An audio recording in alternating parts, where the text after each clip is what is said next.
So a few days ago, we had the explosions in Lebanon, the pagers explosion, and now the world community is actually asking the question whether these attacks violated international law. We're going to be answering definitively this question today. Stay with me.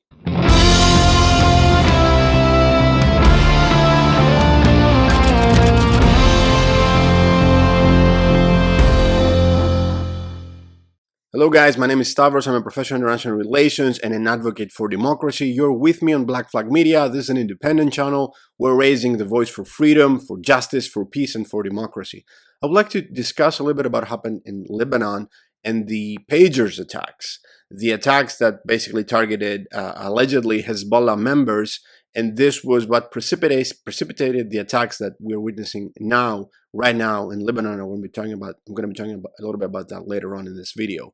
So stay with me. We're going to be explaining what the international humanitarian law actually has to say about this, and what international relations can do to stop these attacks happening right now in Lebanon. So let us begin with the actual attack that took place.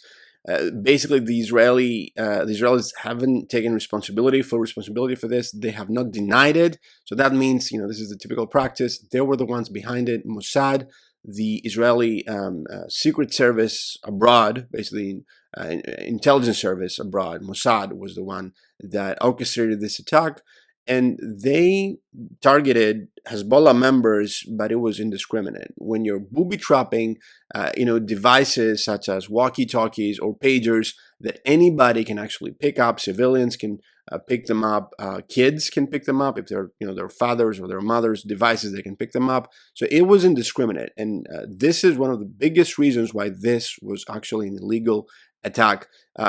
Targeting, first and foremost, it was disproportionate, and second, it was clearly indiscriminate. So there are strict violations and strict prohibitions, rather, on indiscriminate attacks in this blast, because you're not supposed to booby trap devices that anybody can pick up. And international humanitarian law, which is a piece of international law that actually defines what is accepted and the rules of how you should be treating non-combatants, and people who are either non-members of Hezbollah. You have seen the videos. People were targeted, and they were out in the supermarket buying groceries.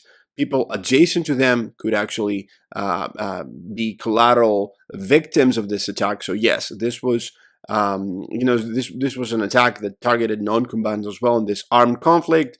They were not they could not target, this attack could not target specific individuals, so it was inherently indiscriminate. So this is, in a sense, the very essence of an illegal attack, because you could not distinguish between military targets and civilians. So specifically, obviously this was a deliberate decision by the Israelis to target non-combatants as well, because they could not limit the scale of the damage. So we have the 1996 Protocol on Prohibitions or Restrictions on the Use of Mines, Booby Traps, and Other Devices. This is a UN treaty. So this is our guideline, because this UN treaty prohibits indiscriminate attacks as well as bans booby-trapping devices that civilians may use. So booby-trapping devices that any civilian non-combatant may use is banned. So this was an outright illegal action.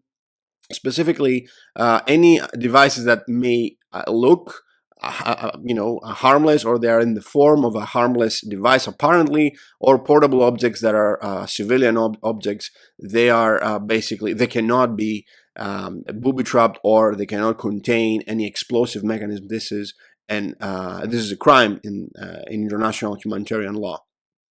So unless somebody took any measures that they could take to protect civilians to not be in harm's way, and obviously this was not the case, and it was, in a sense, incapable of doing that. So the people supporting Israel are saying that it was actually Hezbollah who did the targeting by sharing and spreading around these beepers, these pagers, and these walkie-talkies to its members. So we targeted only Hezbollah, so we targeted only the members. So Hezbollah targeted them, not us. But the problem here is that there were collateral damage from people around them, and B, you could not be certain who actually used this device, obviously. So not only the person who owned this device could actually use this device. Anybody, a non-combatant, a child, a spouse, anybody could have used this device at the end of the day. So yeah, public places and public spaces were targeted in this sense through these devices that they were carried by these people.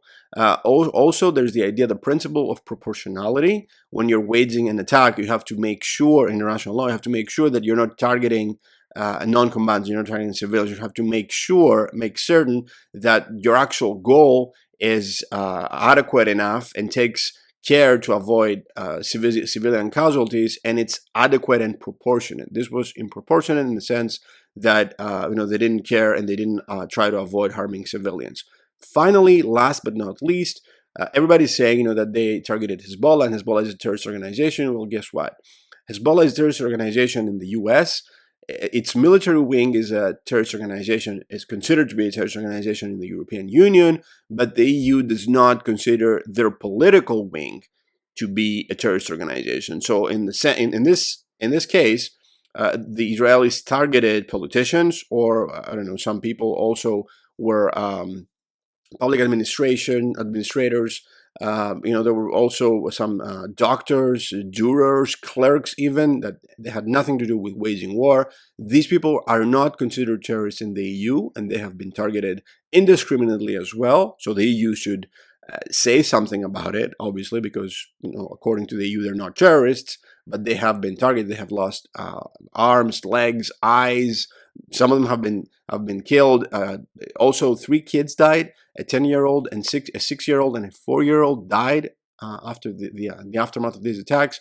And finally, who could argue that it is okay to target the Israeli politicians, for instance, even extreme politicians like Ben Gavir or Smotrich, the extremists in the Netanyahu government, who are advocating for war, for a nuclear attack in Gaza. These crazy-minded people, who could advocate and argue that these people are valid targets for a military attack? They're not, because they're politicians. So you cannot go down this crazy road of saying that everybody who is a member of these guys, this organization, or this country, or this party is a military target and should be targeted. Again, in the eyes of the European Union, they're not, so the EU should react. They did not. But yes, clearly, the international humanitarian law, as stated in the 1996 UN treaty, actually says that you cannot booby trap devices that are apparent to be used by civilians, and they are innocent.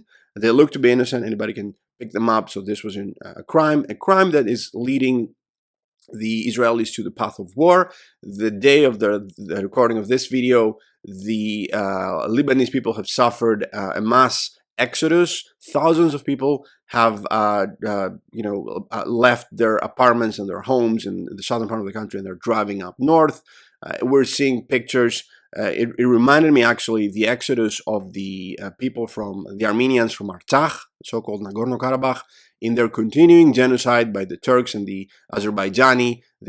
Thousands of people forced to leave their lands. This is part of an ethnic cleansing and the genocide that the Turks and the Azeris are waging against the Armenian people. This is the same kind of pictures that we're seeing from Lebanon right now. A country that has been dealing with so many troubles, financial troubles. Now they're facing more than 600 deaths at the moment of this recording, and they are trying to avoid being caught in the crossfire between Hezbollah and Israel. So this is a major blow against peace, and this was a major blow against international law.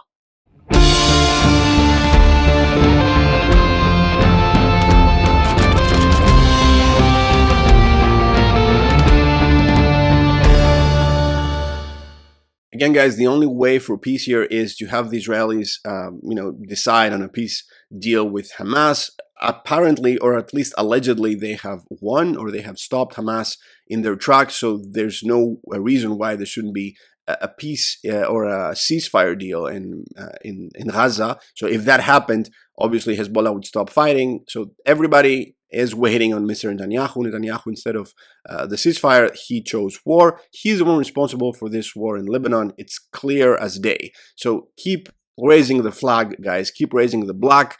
keep fighting for justice, keep fighting for peace, keep fighting for democracy. I'll see you in the next one.